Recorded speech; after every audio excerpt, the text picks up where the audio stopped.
Assalamualaikum warahmatullahi wabarakatuh. Selamat datang di channel Cerita Serem. Sebelum lanjut cerita, tulis sholawat dulu di komentarnya agar kelak kita mendapatkan syafaat di akhirat nanti. Amin. Tidak semua santri datang ke pesantren untuk menuntut ilmu biasa. Ada yang datang dengan misi yang jauh lebih berat, memutus rantai kegelapan yang tak kasat mata. Di sebuah desa terpencil bernama Karangjati, kehidupan warganya tampak normal. Tapi di balik ladang subur dan suara azan yang bergema, tersembunyi perjanjian gelap antara manusia dan jin pesugihan. Hingga suatu hari, seorang santri muda bernama Hilmi, cucu dari keturunan Wali Songo, datang. Bukan sekadar mencari ilmu, tapi membawa ajian warisan para wali untuk menumpas kejahatan tak kasat mata. Jin pesugihan yang selama ini tak tersentuh mulai terusik. Juragan-juragan kaya yang hidup dari tumbal mulai gelisah. Pertarungan antara cahaya dan kegelapan pun dimulai.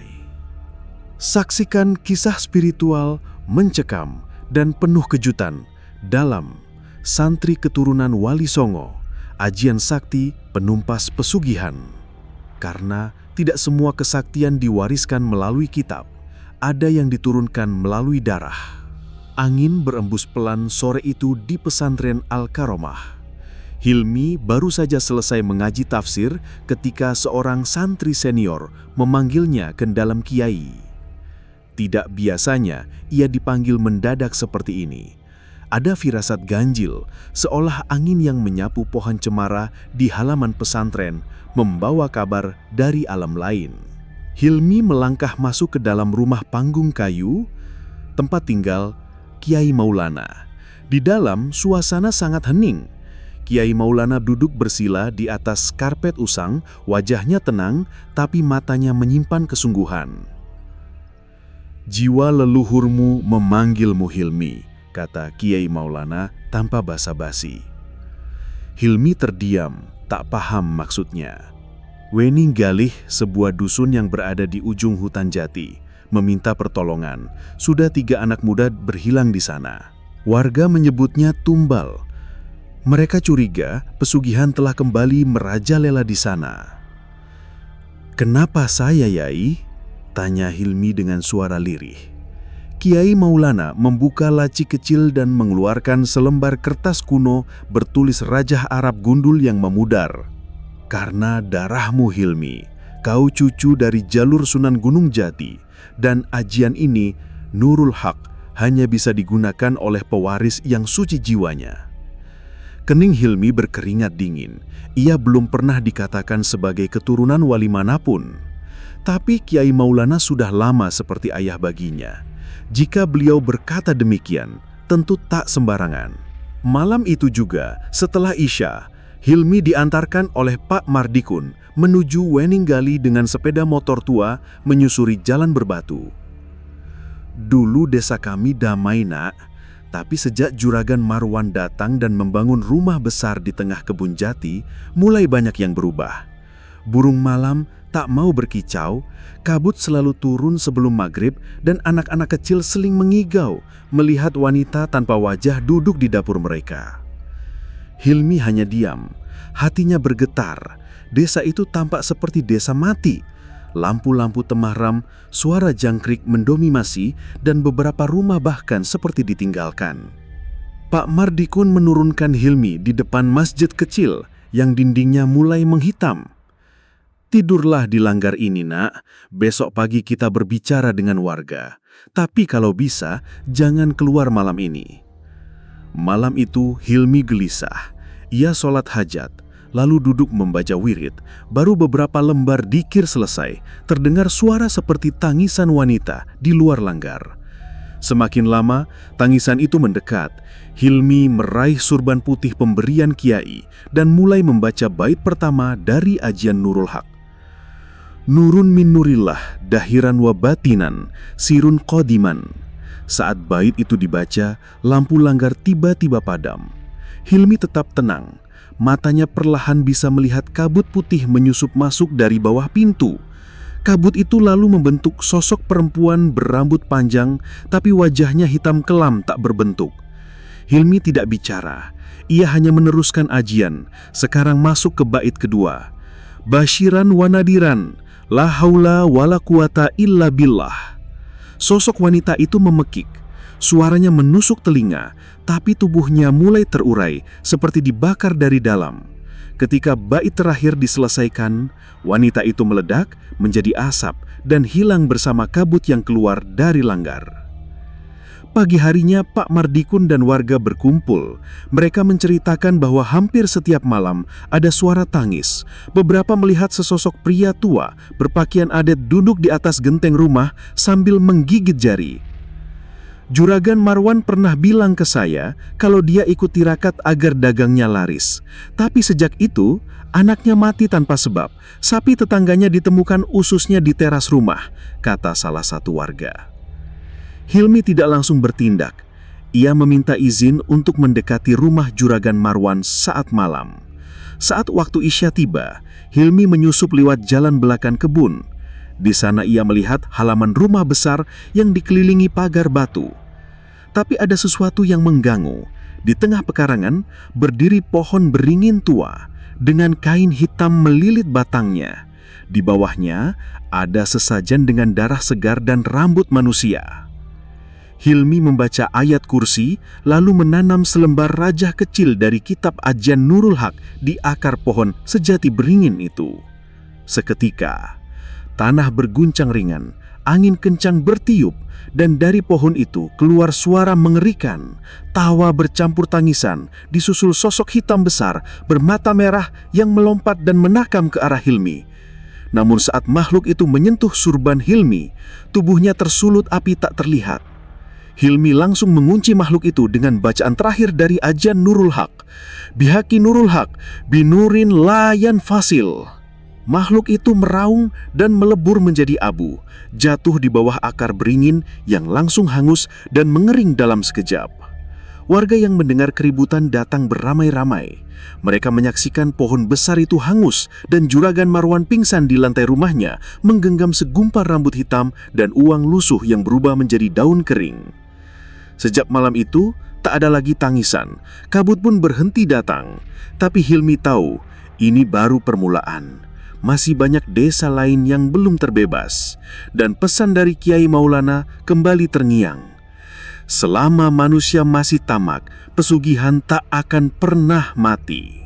Sejak malam pohon beringin pesugihan di rumah Juragan Marwan tumbang dan terbakar, desa Weninggalih tampak lebih hidup. Anak-anak mulai bermain di luar rumah lagi, dan kabut yang dulu menyelimuti desa setiap maghrib perlahan menghilang. Namun, ketenangan itu tak bertahan lama. 2 pekan setelah kejadian tersebut, Pak Mardikun datang ke Langgar, tempat Hilmi menginap dengan wajah muram. Ia membawa seorang pemuda bernama Rizal, yang tubuhnya gemetaran, matanya kosong, dan bibirnya terus-menerus komat-kamit seperti orang kesurupan. "Anak ini ditemukan di tengah sawah semalam, Ustadz Hilmi," ujar Pak Mardikun. "Tangan kirinya memegang uang lembaran yang tidak terbakar meski dilempar ke api. Dia nggak bisa diajak bicara, hanya bisa menyebut-nyebut pasar malam, wanita tanpa kepala, dan tenda merah darah." Hilmi memperhatikan Rizal. Nafasnya tersengal, tubuhnya kurus seperti habis ditarik dari dunia lain. Ia mendekat dan membaca surat Al-Falaq di telinganya. Rizal mendadak berteriak dan ambruk tak sadarkan diri. "Bisa jadi dia menjadi korban dimensi lain," gumam Hilmi lirih. Saat malam tiba, Hilmi meminta Pak Mardikun mengantarnya ke lokasi tempat Rizal ditemukan, sebuah pematang sawah di bagian timur desa dekat hutan bambu. Tempat itu sunyi dan gelap. Namun saat mereka tiba di sana, terlihat jejak aneh di tanah becek, seperti bekas banyak kaki berjalan, padahal tak satu pun warga lain pernah melintas di malam hari. Beberapa warga bilang, tiap malam Jumat Kliwon, ada pasar malam muncul di tengah sawah ini. Tapi hanya orang-orang tertentu yang bisa melihatnya. Anehnya, mereka yang pulang dari sana mendadak kaya, tapi selalu berujung gila atau mati mendadak. Jelas Pak Mardikun. Hilmi tak menjawab. Ia hanya menancapkan tongkat kecil berisi raja ayat kursi di tanah dan membaca wilit pelindung. Malam itu, Hilmi memutuskan tidur di dekat sawah. Ia ingin menyaksikan sendiri apakah pasar malam gaib itu benar-benar ada. Tepat pukul 01 dini hari, angin berubah arah, tanah bergetar ringan, kabut tipis mulai turun dari balik pohon bambu. Lalu tiba-tiba, di tengah gelap, muncul suara gamelan pelan, diiringi sorak-sorai ramai seperti suara orang berbelanja. Dari kabut, muncul lampu-lampu warna-warni. Di tengah sawah, mendadak berdiri tenda-tenda seperti pasar malam biasa, lengkap dengan penjual makanan, mainan, pakaian, dan bahkan pertunjukan wayang. Namun ada yang ganjil. Wajah para penjualnya tampak kaku, tidak berkedip. Seorang wanita penjual bakso bahkan terlihat tanpa kepala, namun tetap bisa menyandok kuah. Hilmi berzikir dalam hati. Ia tahu ini bukan dunia manusia biasa. Lalu seseorang mendekatinya. Seorang pria tua berjubah, membawa kalung dari gigi manusia. "Kau istimewa. Kau bisa melihat kami tanpa masuk perjanjian. Mau kau berdagang denganku?" Tanyanya dengan suara parau. Hilmi menatapnya dingin. "Aku bukan pedagang. Aku penumpas pesugihan." Pria tua itu mendesis. Tenda-tenda pasar mulai bergerak. Bukan seperti tenda biasa, melainkan makhluk hidup. Salah satu tenda berubah menjadi ular raksasa dari kain merah. Seorang wanita tanpa kepala berlari ke arah Hilmi. Darah menetes dari lehernya. Hilmi membaca bait pertama Ajian Nurul Haq. "Nurun min nurillah, dohirun wabatinan." Ular kain menjerit dan meliuk kesakitan. Suara gamelan mendadak sumbang. Para makhluk pasar malam mulai menghilang satu persatu. Namun, wanita tanpa kepala tetap berlari mendekat. Tangannya panjang seperti ranting kering. Hilmi membacakan bait kedua dan ketiga secara berurutan. "Sirun qodiman basyirun wa nadhiron." Wanita itu terbakar api tak kasat mata. Darah yang semula mengalir dari lehernya menguap. Namun sebelum hancur, ia berbisik, "Pasar ini hanya cabang, pusatnya ada di kaki Gunung Petak." Setelah itu, semuanya lenyap. Kabut sirna, sawah kembali gelap, tidak ada lagi suara gamelan atau teriakan pedagang gaib. Hilmi bersujud. Ia tahu, ini bukan sekedar kasus pesugihan biasa. Ini jaringan, mungkin skala yang jauh lebih besar. Pagi harinya, Rizal akhirnya siuman. Ia menangis dan mengaku tergoda masuk ke pasar malam karena ingin cepat kaya agar ibunya bisa berobat. Ia mengaku diberi jimat kecil oleh seseorang berjubah ungu di pasar itu, lalu tiba-tiba merasa seperti melayang di udara dan jatuh di sawah tanpa ingat apapun lagi. Hilmi menyimpan jimat itu, membungkusnya dengan suruban dan membakarnya dengan ayat Al-Mulk. Api langsung menyala besar meski hanya menggunakan kertas tipis. Pak Mardikun lalu mendekat dengan wajah khawatir. "Hilmi, kalau pasar ini hanya cabang, bagaimana dengan yang di Gunung Petak itu?" Hilmi menatap bukit di kejauhan. Gunung Petak hanya tampak seperti tumpukan kecil, tapi dari sinar matahari pagi yang menyinari lerengnya, Hilmi bisa merasakan hawa yang janggal, seperti ada sesuatu yang menatap balik dari balik kabut. Iya, jika pusatnya ada di sana, maka di sanalah akar dari pesugihan yang telah menggerogoti desa-desa sekitar.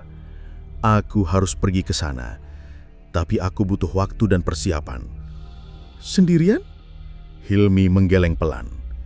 Ajian ini diturunkan bukan untuk satu orang melawan dunia, tapi untuk membangkitkan cahaya yang telah lama padam. Aku harus kembali ke pesantren. Aku butuh izin Kiai Maulana dan kitab tua yang belum kubuka. Langit mulai mendung dan suara guntur menggema pelan dari arah Gunung Petak. Pertanda pertempuran sebenarnya baru dimulai. Setelah peristiwa pasar malam goib di Sawah Weninggali, Hilmi kembali ke pesantren Al-Karomah untuk melapor pada Kiai Maulana. Tapi belum sempat ia bersujud mencium tangan sang guru, Kiai sudah berdiri di depan serambi seolah menunggu kedatangannya. Pasar malam itu bukan yang pertama, bukan pula yang terakhir, ucap Kiai Maulana tanpa ditanya. Di balik semua ini, ada simpul besar di Gunung Petak. Tapi simpul itu dijaga oleh manusia, bukan jin. Hilmi terdiam. Ia masih merasakan hawa panas di telapak tangannya sejak membakar jimat dari pasar malam. Kau harus ke dusun Lebak Pandan. Di sana tinggal seorang juragan tua bernama Taryo. Orang bilang dia tidak bisa mati. Usianya hampir 100, tapi wajahnya seperti orang 40-an. Dialah simpul manusia yang menjaga gerbang ke puncak Gunung Petak. Siapa dia sebenarnya, Yai? Tanya Hilmi. Dia mantan murid guruku, tapi menyimpang, menjual jiwanya untuk kekekalan. Sudah 30 tahun tidak ada yang berani menyebut namanya dengan suara keras. Dusun Lebak Pandan jauh lebih terpencil daripada Weninggali. Jalanan berlumpur dan dikelilingi hutan pinus. Rumah-rumah berdinding kayu, sunyi, dan tak ada suara azan berkumandang. Hilmi datang menjelang senja, hanya ditemani angin dan suara kukuk burung hantu. Seorang anak kecil berlari mendekatinya. Tubuhnya kurus dan mata kirinya buta. Kang, kalau ke rumah Juragan Taryo, jangan lewat jalan depan. Nanti kualat. Lewat jalan bambu belakang dan jangan lihat langsung ke jendela lantai 2. Hilmi tersenyum, tapi matanya awas. Anak-anak sering jadi perantara pesan dari dimensi tak terlihat. Ia berjalan melewati jalan setapak di antara pohon bambu. Udara di sana lebih dingin dan ia bisa merasakan hawa yang menusuk tengkuk. Rumah Juragan Taryo terlihat megah, berdinding kayu hitam berlapis dengan atap genteng merah tua. Dari kejauhan, terlihat Taryo duduk di kursi kayu. Rambutnya hitam pekat dan kulitnya kencang meski usianya sudah hampir 1 abad. Apa yang kau cari, santri kecil? Suaranya berat, tapi tidak terdengar tua. Aku hanya ingin menyambung silaturahmi dari Kiai Maulana, jawab Hilmi. Juragan Taryo tersenyum tipis. Kalau kau datang membawa nama itu, artinya kau bukan takmu, kau musuh. Tiba-tiba bumi bergetar pelan. Dari sela-sela pohon bambu muncul sosok-sosok bayangan berwujud manusia berkepala hewan, berjalan dengan tangan terbalik. Hilmi tahu ini bukan lagi permainan manusia. Ajianmu tak akan berguna di sini. Ini wilayahku. Aku adalah simpul. Tanpaku tak ada gerbang ke Petak. Namun Hilmi tak gentar.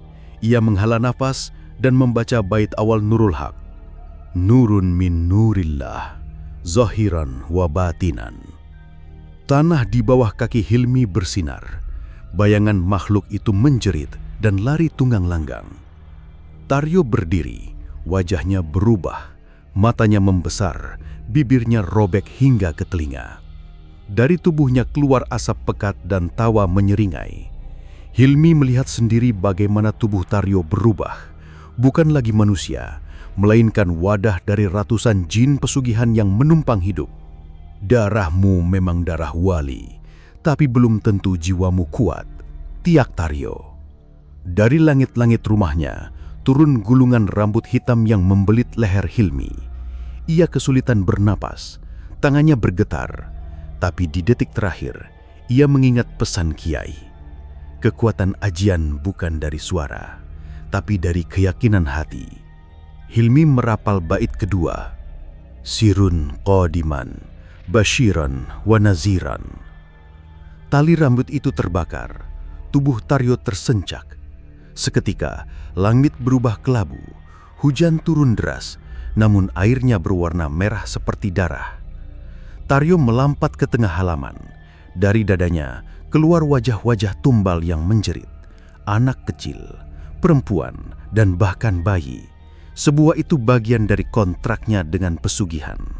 Aku sudah melewati kematian 3 kali, Hilmi. Kau pikir bisa menghancurkanku hanya dengan bacaan tua itu? Hilmi berdiri tegak, lalu meletakkan tangannya ke tanah dan membaca bait penutup. Bihabkin nurul haq, binurin la yanfasil, la haula wala quwata illa billahil aliyil azim. Petir menyambar dari langit tepat ke tubuh Taryo. Ia menjerit. Dari tubuhnya keluar cahaya hitam pekat yang menyebar ke tanah, seperti akar pohon busuk. Semua makhluk goib yang mengelilingi rumahnya terbakar dan menghilang satu persatu. Tubuh Taryo akhirnya runtuh ke tanah. Namun sebelum lenyap, ia sempat berkata, "Kau pikir ini selesai, Hilmi? Di puncak Gunung Petak, kau akan menemui murid dari garis darahmu sendiri yang memilih menjadi raja pesugihan." Hilmi terdiam. Hujan darah berhenti. Langit kembali terang. Namun bekas luka di tanah dan jejak darah yang tak mau hilang menjadi saksi bahwa pertarungan kali ini jauh lebih dalam daripada yang ia bayangkan. Di rumah tua itu, Hilmi menemukan satu kitab rahasia milik Taryo. Kitab itu ditulis dengan tinta emas dan bertuliskan, "Kitab Jalur Hitam Wali, warisan terputus yang diputar balikan." Hilmi menggenggam kitab itu erat. Ia tahu pertempurannya belum berakhir. Bahkan, apa yang akan ia temui di puncak Gunung Petak mungkin akan mengguncangkan akar sejarah leluhurnya sendiri. Kitab yang ditinggalkan Juragan Taryo bertinta emas dan berjudul Jalur Hitam Wali menjadi pintu awal terbukanya sejarah kelam, sebuah garis silsilah rahasia dari para pewaris Wali Songo yang memilih jalan sesat demi kuasa dunia. Hilmi membawanya kembali ke pesantren Al-Karomah. Saat Kiai Maulana membaca beberapa lembar pertama, wajahnya berubah pucat. "Benar, ini kitab terlarang, kitab yang hilang sejak 50 tahun lalu," gumamnya. Taryo bukan satu-satunya. Di balik Gunung Petak, ada desa yang menjadi tempat lahirnya pengabdi-pengabdi paling loyal pada pesugihan. Namanya, tanya Hilmi, Cipaningrum, tempat tinggal dukun buta yang pernah menghancurkan satu desa dalam semalam. Ia disebut Mbah Gedrog. Perjalanan ke desa Cipaningrum tidak mudah. Jalannya sempit, licin, dan diapit tebing curam serta hutan belantara. Tak ada sinyal, tak ada warung, tak ada azan. Di sepanjang perjalanan, Hilmi merasakan hawa aneh, hawa yang membuat tubuhnya berat dan pikirannya mengambang. Saat tiba di gerbang desa, suasana begitu sepi. Rumah-rumah berdinding bambu, jendela-jendelanya tertutup rapat. Hilmi tak melihat seorang pun di luar. Namun dari dalam rumah-rumah itu terdengar suara berbisik, bukan bahasa manusia biasa, seperti dialek kuno dari zaman Majapahit. Seseorang menyambut Hilmi, seorang wanita tua dengan mata rabun dan kaki pincang. "Kau santri dari Lau, bukan?" bisiknya. "Benar, saya Hilmi." Ia tersenyum getir. "Mbah Gedrug sudah menunggumu di sumur tua. Tapi jangan terlalu percaya dengan apa yang kau lihat di sana." Sumur itu terletak di tengah kebun singkong, dikelilingi pagar batu hitam dan ditutup dengan kayu jati tua. Di sekelilingnya ada belasan batu nisan kecil tanpa nama. Setiap 7 hari ada satu warga yang menghilang. Biasanya tubuhnya ditemukan kering seperti dibakar matahari, matanya kosong, mulutnya ternganga. Hilmi membuka tutup sumur pelan. Hawa panas langsung menyembur dari dalam, seperti dari dasar bumi. Ia duduk di tepi sumur dan membaca wirid ajian Nurul Haq untuk meminta petunjuk. Namun sebelum bait kedua selesai, sumur itu mengeluarkan asap pekat dan dari dalamnya muncul suara bergetar. Turunlah pewaris darah terang. Kau ingin menantangku, maka temui aku di bawah sini. Hilmi tak punya pilihan.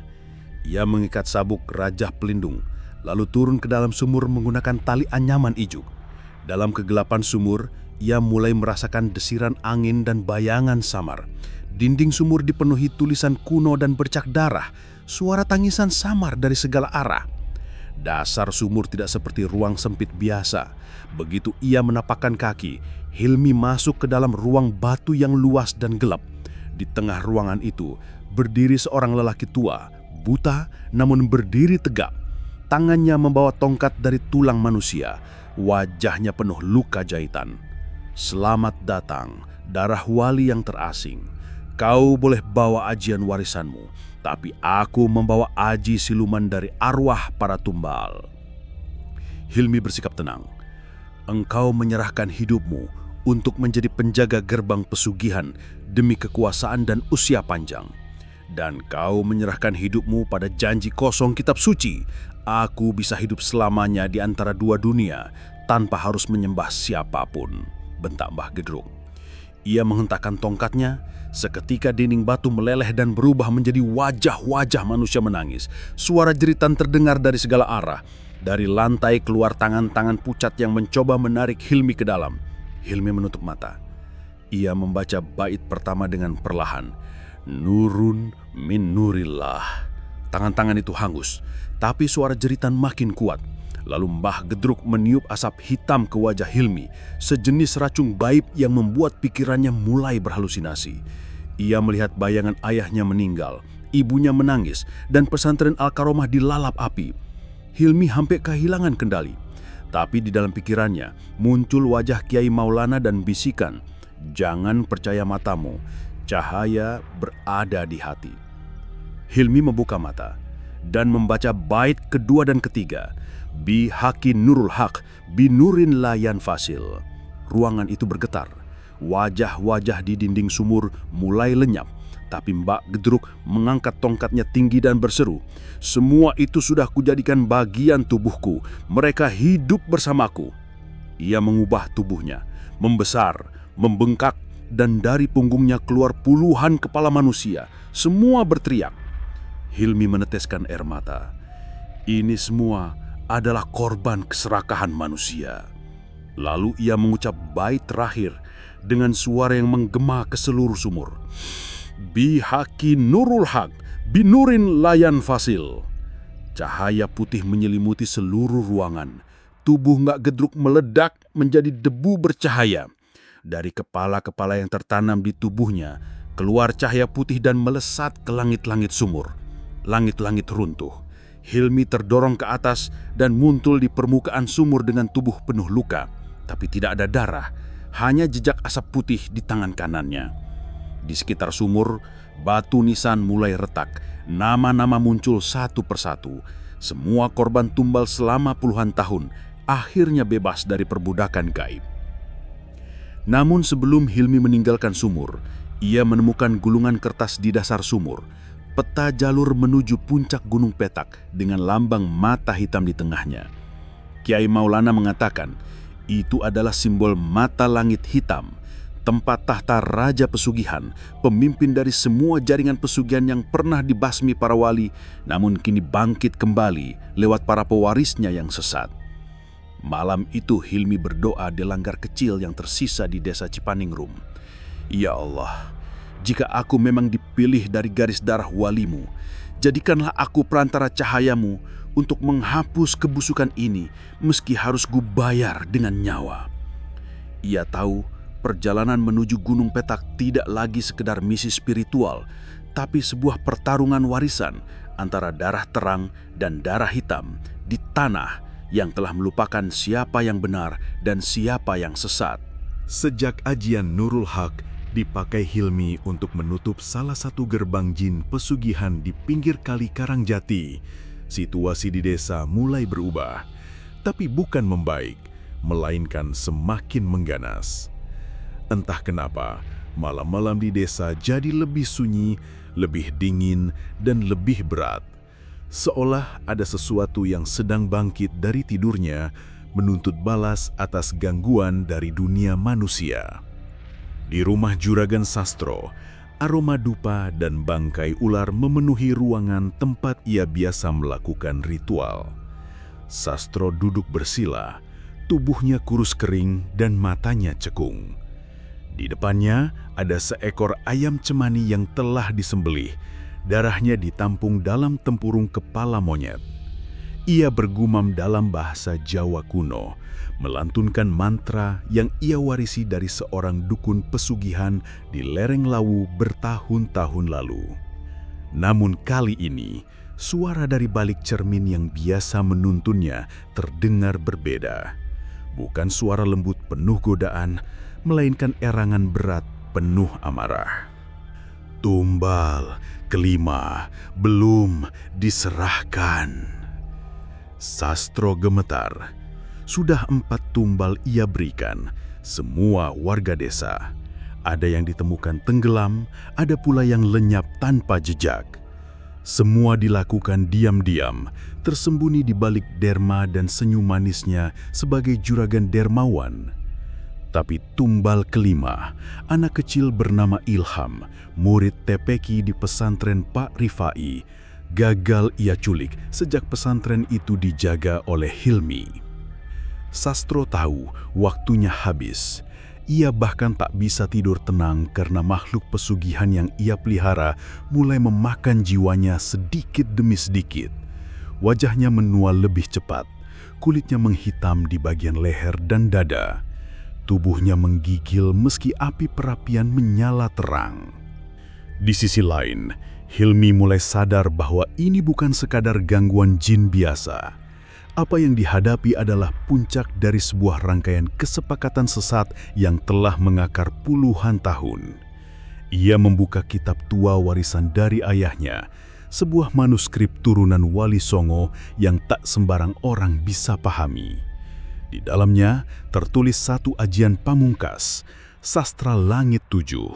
Ajian untuk menutup seluruh jalur pesugihan yang terhubung dengan jin kelas tinggi. Namun ada syaratnya. Ajian itu hanya bisa dibacakan jika pengamalnya sudah 3 kali menggagalkan ritual tumbal pesugihan secara langsung. Jika gagal, nyawa si pengamal akan jadi ganti tumbal. Hilmi merenung. Ia sudah menggagalkan 2 percobaan. Yang pertama, saat menyelamatkan Pak Arman, petani yang hampir tenggelam. Kedua, saat menghalau bayangan hitam yang mencoba merasuki anak kecil di masjid. Satu lagi harus ia gagalkan sendiri, dan itu artinya ia harus berhadapan langsung dengan Juragan Sastro, waktu yang selama ini ia tunda. Malam itu, ia mendatangi Pak Rifai. "Kiai, kalau saya tak kembali, tolong jaga pesantren ini. Ajarkan anak-anak untuk tidak takut pada kegelapan, tapi jangan sesekali bermain dengannya." Pak Rifai tak menjawab, hanya menepuk pundaknya, lalu menyerahkan selembar soban putih yang dulunya milik guru dari Mekah.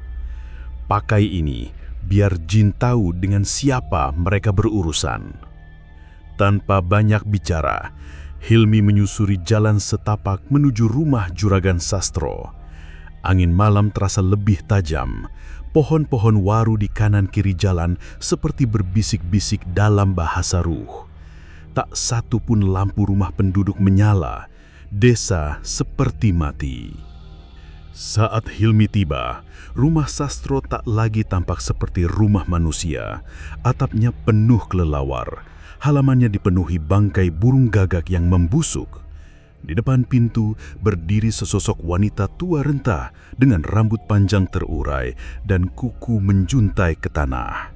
Bukan manusia, melainkan penjaga gerbang antara dunia goib dan rumah Juragan Sastro. "Kalau kau masuk, tak bisa keluar lagi," kata makhluk itu dengan suara parau. Hilmi mengangkat tasbihnya, membaca surat Al-Falaq dan An-Nas, lalu meniupkan ke udara. Sosok wanita itu menjerit, terbakar api tak kasat mata, dan lenyap dalam sekejap. Begitu masuk ke rumah, suasana berubah drastis. Hilmi mendapati Juragan Sastro dalam posisi berdiri membelakanginya. Tubuhnya bergetar keras. Di depannya ada Ilham, anak kecil yang hilang sore tadi. Tangan Ilham diikat dengan tali ijuk dan matanya ditutup. Hilmi berjerit, "Lepaskan anak itu!" Sastro menoleh, namun wajahnya bukan lagi wajah manusia. Matanya hitam pekat tanpa bola mata, lidahnya menjulur seperti ular. Di belakangnya, cermin besar mulai bergetar dan dari dalamnya muncul kabut pekat disertai suara-suara mendesak tumbal. "Sudah terlambat Hilmi, aku butuh dia untuk kekayaan abadi," teriak Sastro. Hilmi berdiri tegak, membaca ajian Nurul Haq lalu menggabungkannya dengan doa dalam kitab warisan wali. Cahaya putih keluar dari tubuhnya, memukul tubuh Sastro hingga terpental ke dinding. Tapi makhluk dari balik cermin sudah separuh keluar, sebuah sosok hitam besar dengan tanduk dan mata merah menyala. Tanpa ragu, Hilmi membaca ajian sastra langit 7 dengan nafas tercekam dan tubuh gemetar. Langit mendadak menggelegar, rumah itu runtuh sebagian. Sosok hitam itu meraung dan cermin tempat asalnya pecah menjadi ribuan serpihan menyala. Sastro menjerit panjang, tubuhnya tersedot masuk ke dalam cermin yang retak bersama darah, asap dan bau bangkai. Ilham terlepas dari ikatannya. Hilmi meraihnya tepat sebelum lantai rumah runtuh. Pagi harinya, warga mendapati rumah Sastro tinggal puing terbakar. Tak ada jejak tubuh, hanya tersisa pecahan cermin dan darah kering yang membentuk pola aneh. Ilham ditemukan lemas tapi selamat. Hilmi tak berkata banyak, hanya kembali ke pesantren dan bersujud lama di musola kecil. Namun di benaknya, ia tahu ini belum akhir. Masih ada sisa kontrak lama dari juragan-juragan lain di desa tetangga dan para jin pesugihan belum sepenuhnya musnah. Malam itu, angin seperti berbisik lirih di antara pohon-pohon jati yang tumbuh rapat di belakang masjid kuno tempat Hilmi biasa mengajar ngaji. Cahaya bulan hanya temaram, seolah enggan menyorot desa Karangjati yang tengah diliputi hawa mencekam. Sejak insiden Juragan Kusno terbakar api goib, warga mulai berani membisikkan sesuatu yang dulu mereka takutkan. Balasan dari jin pesugihan. Hilmi yang kini dianggap pemuda aneh oleh beberapa warga karena sering berbicara sendiri dan melakukan tirakap tengah malam, tetap teguh di masjid tua warisan kiai pendahulu. Masjid itu sendiri konon dibangun di atas lahan bekas pertapaan dukun sakti dari abad lampau. Tapi Hilmi tak pernah goyah. Ia yakin selama ia menjaga niat dan ajian dari leluhurnya Nurul Haq, tak satu pun makhluk bisa menyentuhnya. Namun, malam itu berbeda. Ketika Hilmi selesai sholat tahajud dan mematikan lampu masjid, dia melihat sesuatu yang ganjil di dinding mihrab. Terlukis samar-samar oleh darah yang belum kering, terlihat sebuah rajah merah melingkar, penuh dengan simbol tak dikenal dan aroma busuk yang menyengat. Hilmi mendekat perlahan. Aroma itu bukan darah biasa. Lebih mirip bau bangkai campur dupa kemenyan murahan. Dan rajah itu bukan dari dunia ini. Ini bukan sekedar ancaman, gumamnya. Ini pintu. Pintu apa? Dalam sekejap, bayangan hitam melesat dari langit-langit masjid. Hilmi terpental beberapa langkah. Lantunan ayat-ayat kursi meluncur dari mulutnya tanpa jeda. Tapi kali ini, makhluk itu tak langsung pergi. Sosok itu muncul perlahan di cahaya remang. Tinggi, kurus, tubuhnya dibalut kain kafan lusuh, wajahnya tidak ada. Hanya rongga hitam besar dengan taring-taring menganga. "Kau sudah membakar rumah tuanku. Kini kami akan menagih." Suara itu masuk langsung ke kepala Hilmi, tak keluar dari mulut makhluk itu. Tapi Hilmi tahu, ini bukan jin pesugihan biasa. Ini pemimpin mereka, Qorin hitam yang menjaga ikatan perjanjian darah. Tanpa ragu, Hilmi menghunus tasbih tembaga warisan Mbah Gojali dari balik baju kokonya. Sambil berzikir dan membacakan ajian Alif Lam Mim Nurul Haq, ia melingkarkan tasbih itu ke tangan kirinya dan menepuk dada 3 kali. Dengan izin Allah, ajian ini aku bangkitkan. Nur leluhurku, hadirkanlah cahaya. Seketika, dinding masjid bergetar dan rajah berdarah itu terbakar dari ujung ke ujung, memunculkan jeritan panjang dari makhluk yang kini seperti kesakitan. Tapi kekuatan Hilmi belum cukup. Sosok itu masih berdiri, bahkan kini menampakkan bentuk aslinya. Makhluk setengah ular, bermata 7, bertanduk seperti kerbau. Makhluk itu menukik ke arah Hilmi dengan kecepatan luar biasa. Tubuh Hilmi terpental ke belakang, menabrak lemari kitab. Darah segar mengalir dari pelipisnya. Namun, dalam kesakitan, Hilmi teringat satu ajian yang belum pernah ia keluarkan. Ajian Batara Karang, ajian khusus penutup gerbang pesugihan. Tapi, ajian itu berisiko besar. Jika gagal, jiwanya akan tersedot ke alam jin. Ia meraba sobekan kertas kuning di saku sarungnya. Kertas bertuliskan huruf Arab gundul yang ditulis dengan darah ayam jantan saat malam 1 suro oleh gurunya, Kiai Abdurrahman. Ajian itu hanya boleh dibaca sekali seumur hidup. Dengan darah yang menetes dari mulut Hilmi, ia bersujud lalu duduk tahiyat akhir. Ia mulai membaca lafaz ajian Batara Karang dengan suara berat dan lirih. Langit di atas masjid mendadak gelap total. Petir menyambar berkali-kali meski tak ada hujan. Di luar, warga yang masih terjaga melihat masjid memancarkan cahaya merah darah dari dalam. Makhluk itu meronta. Kepalanya terbakar. Matanya menyala hijau, lalu meledak menjadi asap hitam yang menyebar ke seluruh ruangan. Jeritannya terakhir terdengar seperti suara ribuan orang yang menangis bersamaan. Ketika warga masuk dengan membawa obor, mereka menemukan Hilmi terbaring pingsan di tengah masjid. Di belakangnya, rajah berdarah itu telah hilang. Berganti lafaz La ilaha illallah Muhammadur Rasulullah yang terpahit seolah baru ditulis dengan cahaya. Malam itu, semua warga tahu ada perang yang tak bisa mereka lihat, dan santri muda itu adalah satu-satunya penjaga gerbang antara dunia mereka dan kegelapan pesugihan. Langit dusun Karangjati sore itu seperti menyimpan dendam, kelabu, berat, dan berputar lambat seolah-olah awan menahan tangis yang belum jatuh.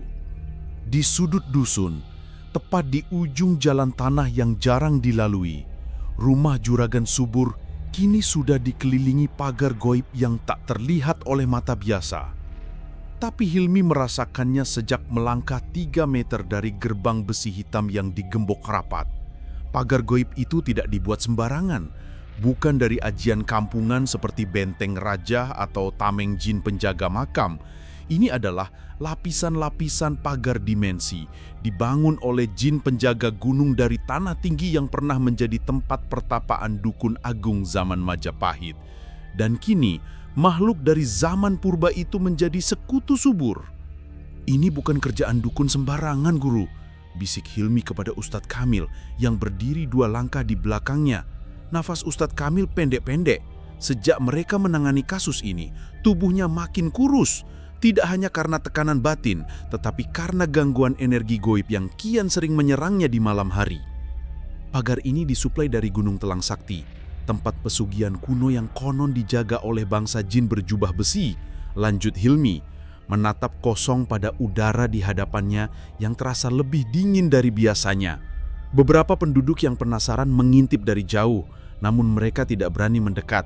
Sudah 2 warga yang sempat iseng melewati pagar tak kasat mata itu mengalami kejadian aneh. Satu mengalami kebutaan mendadak selama 7 jam, satu lagi muntah darah tanpa sebab medis. Semua itu terjadi sejak Subur memanggil dukun dari luar daerah yang dikenal sebagai Mbah Tapa, seorang praktisi ilmu hitam yang disebut-sebut bisa membuat rumah tahan bala. Namun Hilmi tahu, ini bukan rumah tahan bala. Ini adalah rumah tahan kebenaran. Malam itu, Hilmi kembali ke pesantren, tapi bukan untuk beristirahat. Ia duduk di bilik kecil yang biasa digunakan untuk halwat, menyendiri dalam zikir. Di tangannya tergenggam kitab kecil warisan Mbah Zubair kakeknya yang merupakan keturunan keempat dari Sunan Gunung Jati. Dalam kitab itu ada satu ajian yang belum pernah ia gunakan, ajian Nurul Isyraq. Ajian ini hanya bisa dibuka dengan puasa mutih 7 hari dan zikir malam yang tak putus-putus. Tapi dalam keadaan darurat, bisa dibuka dengan syarat berat, menghadapi langsung makhluk penjaga pagar dan mengalahkannya dalam duel batin. Hilmi memutuskan untuk mengambil jalan terakhir. Ia tahu bahwa waktu sudah sempit. Dini hari nanti, Subur berencana mengadakan ritual besar, memberikan tumbal hidup dari tubuh seorang wanita yang dirasuk jin yang diyakini sebagai utusan ajian pesugihannya. Tepat pukul 2 dini hari, Hilmi berdiri di depan pagar goib yang kini tampak seperti tembok kabut jika dilihat dengan mata batinnya. Ia mengenakan jubah putih dengan sorban hijau pudar. Di tangan kirinya tergenggam tasbih kayu cendana yang telah direndam air 7 mata air suci selama 40 hari. Di tangan kanannya, sehelai lontar bertuliskan lafaz Qaf, Ha, Ya, Ain, Shod, simbol ajian Nurul Isyraq. Angin tiba-tiba berhenti, udara menegang. Dari dalam pagar muncul sesosok makhluk tinggi besar berjubah baja. Wajahnya tertutup helm kuno dan tubuhnya bersinar kehijauan. Suaranya menggema dalam batin Hilmi. "Waris darah wali, kenapa engkau mengganggu perjanjian kami dengan si kaya tamak itu?" Hilmi tak menjawab dengan kata-kata. Ia hanya membaca zikir keras, La haula wala quwata illa billah. Tiba-tiba, sekelilingnya terbakar cahaya putih keemasan, tanah bergetar, tembok kabut mulai retak, makhluk itu meraung, langit malam seperti robek, pertarungan gaib pun terjadi. Bukan adu tenaga, tetapi adu makam. Siapa yang paling suci, dialah yang menang. Ajian Nurul Isyraq meledak dalam cahaya, membelah ruang dimensi dan menghancurkan pagar yang selama ini menutup rumah Subur. Jin penjaga gunung itu menjerit sebelum menghilang dalam debu goib. Pagi harinya, warga melihat rumah Subur sepi dan kosong. Semua lampu padam, bahkan ayam-ayam peliharaannya lenyap. Juragan Subur ditemukan pingsan di dalam kamarnya. Tubuhnya membiru seperti orang tenggelam. Dan wanita yang dirasuk jin pesugihan kini duduk termenung di beranda pesantren. Tubuhnya masih bergemetar, tapi matanya sudah kembali, bersih dan sadar. Ustadz Kamil mendekati Hilmi yang tengah duduk di serambi musola, menatap langit yang mulai menguning. "Kau yakin ini belum selesai, Guru?" tanya sang guru. Hilmi mengangguk pelan. "Yang kita hancurkan barulah pagar, tapi pusat pesugihannya masih berdiri di kaki Gunung Telang Sakti, tempat semua kekuatan hitam itu berasal." Langit di atas desa Sabrang menghitam seperti mendung yang ditarik paksa dari ujung-ujung bumi. Sejak Hilmi keluar dari pertapaan 7 harinya di puncak Gunung Karang, alam seolah tak berhenti bergetar. Angin melolong tanpa henti, daun-daun bergerak melawan arah, dan suara tangis bayi terdengar dari sumur-sumur tua di penjuru desa. 3 malam sebelum purnama, Hilmi mendapat isyarat dari mimpi. Ia melihat sosok wali Allah bersorban hijau mengelus kepalanya sambil berkata, "Waktumu telah tiba. Ilmu yang diwariskan kini harus disempurnakan dengan pengorbanan. Bukan nyawa, tapi jiwa yang merelakan seluruhnya untuk cahaya." Malam itu, Hilmi berdiri tepat di depan gerbang pesanggerahan Ki Bayu. Bangunan besar bergaya kolonial yang kini berlumur darah pesugihan. Di belakangnya, ratusan warga Sabrang menunggu dalam diam. Mereka tahu malam ini akan menjadi malam terakhir kekuasaan pesugihan yang telah mencekik generasi mereka selama puluhan tahun. Ki Bayu muncul, tetapi bukan lagi dalam wujud manusia seutuhnya. Tubuhnya menggembung, matanya merah menyala, dan lidahnya bercabang 2. Di belakangnya, belasan makhluk gaib hitam, tinggi besar dan berbentuk menyerupai binatang buas berdiri berjajar. Aroma amis darah dan dupa busuk menyeruak. "Apa kau siap mati malam ini, bocah pesantren?" gertak Ki Bayu, suaranya menggema seperti dari dasar jurang. Hilmi menjawab lirih, "Aku tak datang untuk mati. Aku datang untuk menghidupkan yang mati rohaninya karena keserakahan." Ia mengangkat tangan kanannya. Dari dalam tasbih yang tergenggam, cahaya keemasan menyala. Ajian warisan terakhir dari leluhurnya, ajian Kuluzul Arwah, mulai dibaca. Tak seperti ajian sebelumnya, yang satu ini adalah ajian pemutus rantai gaib yang terikat pada darah dan tanah. Ajian ini hanya bisa diaktifkan bila pembacanya bersih dari dunia dan benar-benar pasrah pada Tuhan. Seketika, tanah bergetar. Suara gemuruh datang dari dalam bumi. Sosok Mbah Raga, sang penjaga gaib Gunung Karang, muncul di belakang Hilmi. Wujudnya lebih besar dari biasanya, berselibut kabut tebal dengan mata putih bercahaya. "Hilmi, kau siap membayar dengan jiwamu agar rantai ini putus?" Hilmi mengangguk. Dan saat itu juga, tasbihnya meledak menjadi ribuan cahaya kecil yang mengitari tubuhnya. Ia melayang beberapa sentimeter dari tanah, membaca ayat-ayat dengan bahasa langit yang tak dimengerti manusia biasa. Makhluk-makhluk gaib mengikut Ki Bayu berteriak. Tubuh mereka mulai terbakar satu persatu, berubah menjadi debu dan asap yang tertiup angin malam. Ki Bayu menjerit, lidahnya memanjang, tubuhnya menggelepar seperti ular yang disiram air mendidih. Ajian ini dilarang, bahkan para wali pun menyimpannya dalam perangkap doa, raungnya. Tapi Hilmi tak berhenti. Ia menutup mata, mengangkat kedua tangan dan berseru, "Dengan nama Allah yang menguasai semua ruh, aku kembalikan seluruh perjanjian sesat ini ke tempat asalnya." Tanah di bawah pesanggerahan runtuh. Dari dalamnya keluar kobaran api biru yang menyeret tubuh Ki Bayu masuk ke dalam. Teriaknya terakhir kali menggetarkan udara sebelum sunyi mendadak menyelimuti desa. Hilmi jatuh tersungkur, tubuhnya lemas, wajahnya pucat, tapi ia masih hidup. Mbah Raga menghampirinya. "Kau telah memutuskan ikatan pesugihan tertua di tanah ini, Hilmi. Tapi ingat, mereka akan selalu mencari pintu baru. Jangan hentikan langkahmu." Beberapa hari setelah kejadian itu, pesanggerahan Ki Bayu lenyap. Di tempatnya, kini hanya ada lubang besar yang ditutup warga dengan pagar doa dan batu bertuliskan ayat-ayat suci. Warga desa Sabrang pun mulai kembali bercocok tanam. Tanah yang dulu tak mau ditumbuhi apapun kini subur. Hilmi memilih tak kembali ke pesantren Al-Kahfi. Ia berpamitan pada Kiai Ghazali dan para santri. Ia ingin berjalan dari desa ke desa menjadi penjaga sunyi di tanah-tanah yang masih menyimpan pesugihan. Di pundaknya, ia membawa warisan Wali Songo bukan sebagai kebanggaan, tapi sebagai amanah. Santri keturunan Wali Songo, ajian sakti penumpas pesugihan bukan sekedar kisah pertempuran antara manusia dan jin, tapi juga kisah tentang cahaya yang diwariskan dan harus terus dijaga agar tanah ini tetap bersih dari janji kotor yang menyesatkan banyak orang.